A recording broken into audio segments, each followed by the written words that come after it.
Hey guys, welcome back to my channel. இன்றைக்கி நம்ம என்ன வீடியோ பார்க்க போகிறோம் அப்படின்னா புளி சாதம் செய்ய போகிறோம். ஆக்சுவலி இது ஒரு ஆர்டர் வந்திருக்கு. ரெண்டுலேருந்து 4 படி அளவில் செய்கிறதுக்கு புளி சாதம் செய்வாங்களே, அந்த புளி தண்ணி நாங்கள் சொல்லுவோம். அதை ப்ரிப்பேர் பண்ணுறதுக்காகன ஒரு ஆர்டர் தான் இது. அதுக்கு என்னென்ன தேவை அப்படின்றது இந்த வீடியோ ஃபுல்லாக எடுத்திருக்கேன். இது ரா அன்கட் வீடியோ. ஸோ அப்படி இப்படி கொஞ்சம் ஷேக்கியாக தான் இருக்கும். இந்த வீடியோ எடுத்ததுலேருந்து எதுவுமே கட்டே பண்ணல. இப்போ நம்ம ஃபுல் ரெசிபி இதில் கவர் பண்ண பார்க்குறேன். இதுக்கு என்னென்னா 25லேருந்து 30 கிராம், அதாவது ஒரு 30-35 மிளகாய் இருக்கும்னு வச்சுக்கோங்களேன். காஞ்ச மிளகாய் எடுத்துருக்காங்க. ஒரே ஒரு அச்சு வெல்லம் எடுத்திருக்காங்க. 50 கிராம் கடலைப்பருப்பு, 50 கிராம் கடுகு, அப்புறம் 150 கிராம் வறுத்து உடச்ச நிலக்கடலை. அவ்வளோதான் எடுத்திருக்கோம். இதுக்கப்புறம் என்ன எடுத்திருக்கோம் அப்படின்னா ஒரு ஸ்பெஷல் ஐட்டம் இருக்குது. அது எங்கள் வீட்டிலே செஞ்சது. இதுதான் என்னென்னு பார்த்தீங்கன்னா, இது புளி சாத பொடி. இது 50 கிராம் நாங்கள் எடுத்திருக்கோம். நீங்கள் தேவையான அளவு ஆட் பண்ணிக்கலாம். இதில் காரம் கம்மியாக இருக்கனால நாங்கள் 50 கிராமோட எக்ஸ்ட்ரா தான் போட்டோம் செய்யும் பொழுது. ஏன்னா எங்கள் வீட்டுக்கு செஞ்சது இது. இப்போ திடீர்னு ஆர்டர் வந்தனால நாங்கள் அதை ஆட் பண்ணிக்கிட்டோம். அதுக்கப்புறம் 1/2 லிட்டர் நல்லெண்ணெய். நீங்கள் எந்த நல்லெண்ணெய் வேணால் எடுத்துக்கலாம். பட் நல்லெண்ணெய் தான் புளி சாதத்துக்கு டேஸ்ட்டாக இருக்கும். அதான் எடுக்கணும், அதான் பெட்டர். அதுக்கப்புறம் இவ்வளோ தான் இன்க்ரீடியன்ஸ். இதுக்கப்புறம் ஒரு 2-3 இன்க்ரீடியன்ஸ் மட்டும் இருக்குது. அது நான் போடும்போது செய்யும்பொழுது நான் காட்டுறேன். இவ்வளோ தான் ஹோல் இன்க்ரீடியன்ட். இதெல்லாம் போட்டிங்கன்னா செம்ம டேஸ்ட்டாக இருக்கும். அதுக்கப்புறம் 400 கிராம் புளி, 400லேருந்து 450 கிராம் இருக்கும். அந்த அளவு புளி எடுத்து எங்கள் அம்மா 2 ஹார்ஸ் பிஃபோரே ஊற வச்சிட்டாங்க. ஊற வச்சதுக்கப்புறம் அதை ஒரு கரைச்சி எடுப்பாங்களே, ரசத்துக்கு கரைக்கிற மாதிரி நல்லா கரைச்சி எடுத்துட்டாங்க. 2-3 தடவை தண்ணி ஊற்றி கரைச்சி எடுத்துருக்காங்க. நான் அதையுமே வீடியோவில் அட்டாச் பண்ணுற பாருங்க. அதுக்கு முன்னாடி நம்ம காஞ்ச மிளகாயெல்லாம் கிள்ளி எடுத்துக்கலாம். காம்பெல்லாம் எடுத்துகிட்டு அதுக்கப்புறம் கிள்ளி எடுத்துக்கலாம். அப்போ தான் காரம் கரெக்டாக இருக்கும்.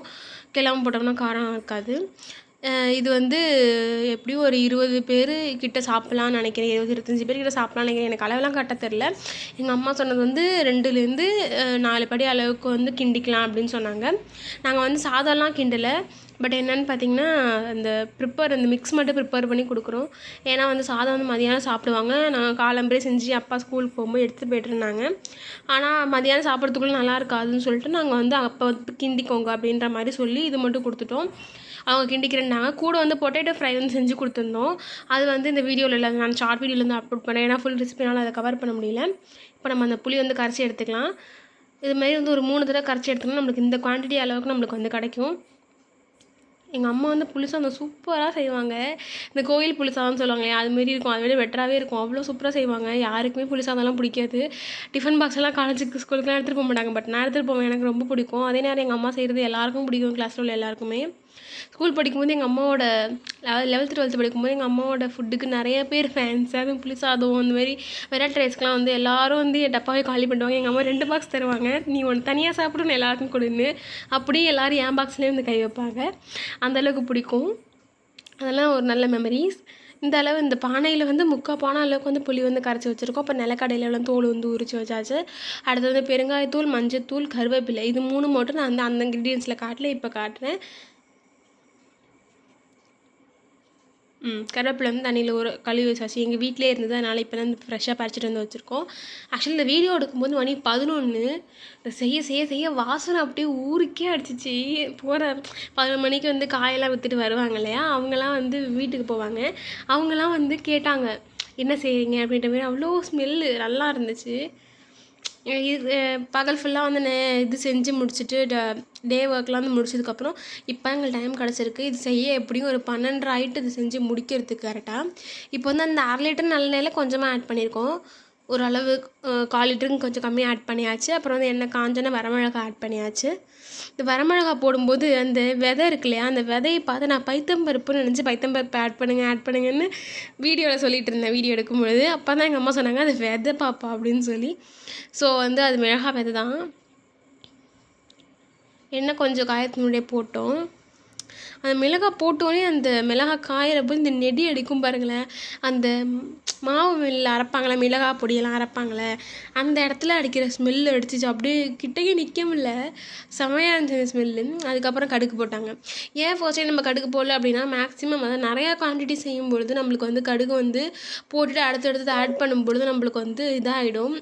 அதுக்குள்ளே கடுகு வந்து கருகி போயிடும். அதனால் நம்ம வந்து ஏதாவது இது ஆட் பண்ணிட்டதுக்கப்புறம் தான் நம்ம வந்து இது பண்ணுவாங்க. அதேமாரி தான் நிறைய குவான்டிட்டி செய்யும்போது இப்போ சிக்கன் பிரியாணிலாம் செய்கிறாங்கன்னு வச்சுக்கோங்களேன், இஞ்சி பூண்டை வந்து எண்ணெயில் போட மாட்டாங்க. வெங்காயம் தக்காளிலாம் போட்டதுக்கப்புறம் சிக்கன் போட்டதுக்கப்புறம் கூட இஞ்சி பூண்டு போடுவாங்க, சில பேர் சொல்கிறேன். பட் இது மினிமம் குவான்டிட்டி செய்யும்போது நான்லாம் இஞ்சி பூண்டு டேரெக்டாக எண்ணெயில் போடுவேன். அப்போ அதோட ரா ஃப்ளேவர் வந்து எண்ணெயில் இறங்கி அந்த எண்ணெயில் நம்ம இன்க்ரீடியன்ஸ் ஆட் பண்ணும்போது இன்க்ரீடியன்ஸ் ஃபுல்லாக வந்து இதாகும்.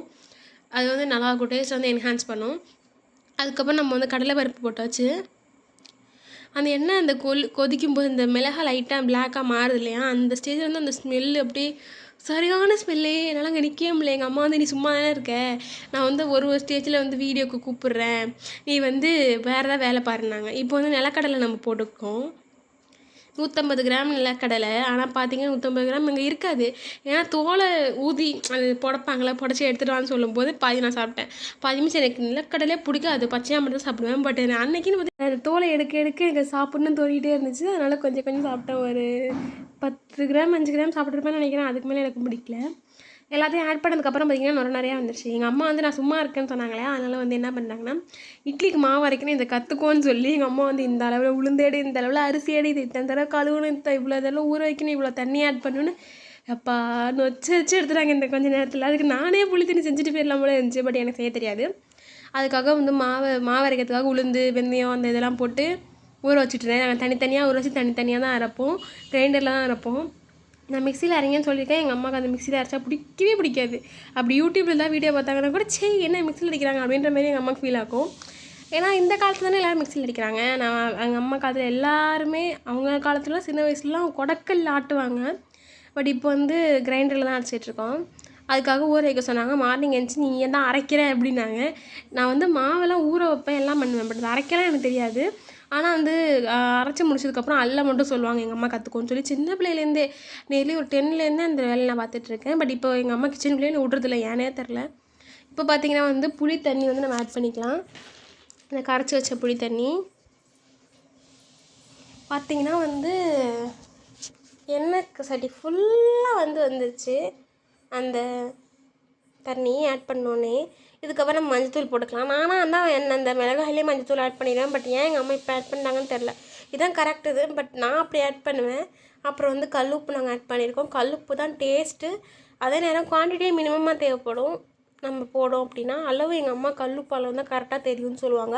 தூளுப்பு வந்து அளவு தெரியாது அப்படின்ற மாதிரி சொல்லுவாங்க. மஞ்சத்தூள் உப்பு போட்டு நம்ம நல்லா கிண்டிக்கலாம். நாங்கள் வந்து அந்த பிரியாணி சட்டி செய்வாங்க இல்லையா, அதுமாரி ஒரு 20 பேர் வந்தால் சமைக்கிற அளவுக்கு எங்கள் வீட்டில் வந்து இருக்குது. பட் அது எங்கே இருக்குன்னா மேலே இருக்குது. அதை ஏறி எடுத்து க்ளீன் பண்ண டைம் இல்லை. ஏன்னா இது வந்து நேற்றுக்கு ஆர்டர் கிடச்சி இன்றைக்கி செஞ்சோம், அந்த மாதிரி தான் வந்து செஞ்சுருக்கோம்.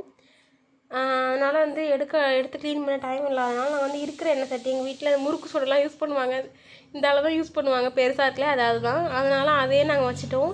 அப்புறம் வந்து ஃபுல்லாக இருக்கிறதுனால நம்ம வந்து 2ஆக மாற்றிக்கிறோம்.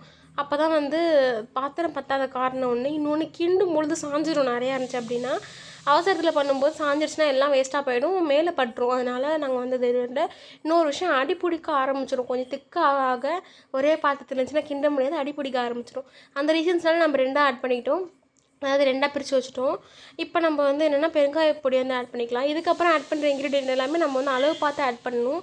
ஏன்னா ஹோலாக தான் எடுத்து வச்சுருக்கோம் கிராம் கணக்கில் நம்ம. பட் இப்போ 2ஆக பிரிச்சதுனால இதில் அதிகமாகவும் இதில் கம்மியாகவும் இருக்குது. நம்ம அதுக்கேற்ற மாதிரி ஆட் பண்ணணும். இல்லை நீங்கள் எல்லாத்தையும் ஆட் பண்ணிட்டு கூட நம்ம பிரிச்சுக்கலாம். பட் எங்கள் அம்மா வந்து பிரிச்சுட்டு தான் வந்து ஆட் பண்ணுறாங்க. இதுக்கப்புறம் நம்மளோட இது கொஞ்சம் லைட்டாக கொதிச்சு வரட்டும். நம்மளோட மெயின் இன்க்ரீடியன்ட் நம்ம வந்து ஆட் பண்ண போகிறோம். என்னென்னா வந்து அது புளி சாதப்பொடி. அதுக்கு வந்து ரெசிபி வேணால் கேளுங்க, நான் நிச்சயமாக வந்து கொடுக்குறேன். இதில் வந்து வெல்லம் ஆட் பண்ணாங்க, நான் வீடியோ எடுக்க மறந்துட்டேன். பட் எப்போ ஆட் பண்ணாங்கன்னு தெரியல, இந்த ஸ்டேஜில். இது நான் இந்த ஸ்டேஜில் தான் ஆட் பண்ணியிருப்பாங்கன்னு நினைக்கிறேன். அதுக்கப்புறம் தான் புளிசாத பொடி போட்டாங்க. ஏன்னா புளிசாத பொடியில் வந்து வெந்தயம் ஆட் பண்ணியிருப்பாங்க, கொஞ்சம் கசக்கும். அதே நேரம் வந்து ஒரு மாதிரி கார்ப்பு சுவை இருக்கும். அதனால் நம்ம வந்து வெல்லம் ஆட் பண்ணுறோம். புளிப்பு வந்து என்ஹான்ஸ் பண்ணி கொடுக்கறதுக்காக நம்ம வந்து ஸ்வீட் வந்து ஆட் பண்ணுறோம். ஒரு வெல்லம் ஃபுல்லாகவே ஆட் பண்ணிட்டாங்க.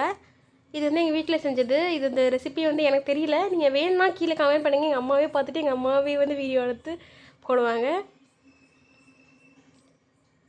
நம்ம வந்து 2 பாத்திரத்தில் வச்சுக்கனால ஈஸியாக வந்து அடி பிடிச்சிரும். நீ போடு நான் கிண்டுறேன் அப்படின்னாங்க எங்கள் அம்மா. பட் வந்து நாங்கள் வந்து வீடியோ எடுத்துகிட்டு இருந்த காரணத்தில் நான் வந்து நீங்களே பண்ணுங்கன்னு சொல்லிட்டேன். இப்போ பார்த்திங்கன்னா கம்மியாக இருக்கிறது வந்து நல்லா வந்து கொதிச்சு கொஞ்சம் கொஞ்சம் திக்கனிங் அங்கே ஆரம்பிச்சிருச்சு. பட் அதிகமாக இருக்கிறது இன்னும் திக்கனிங்கே ஆகலை.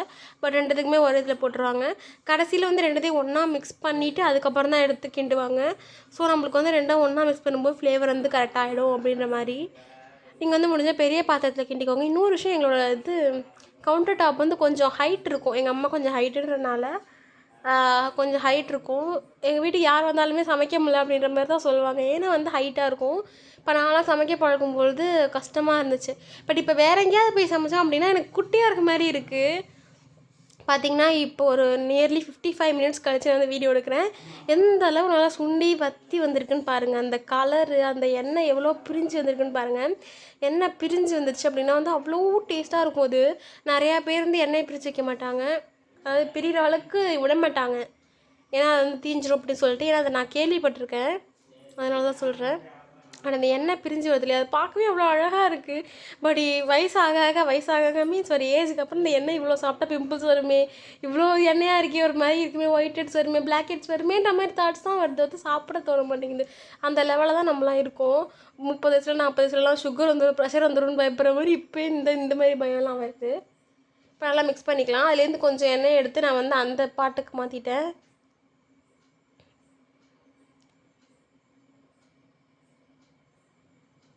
இப்போ பார்க்குறதுக்கு அப்படியே புளி குழம்பு மாரி இருக்குது வீடியோவில். பட் நேரில் புளி தண்ணி மாரி தான் இருந்துச்சு.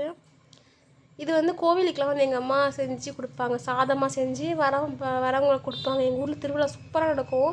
2 வருஷமாக நான் வீடியோ எடுத்து கொடுப்போன்னு நினச்சேன். வீடியோ எடுத்து பட் அப்லோட் பண்ண முடியாமல் டிலே நான் வீடியோ டெலிட் பண்ணிட்டேன்.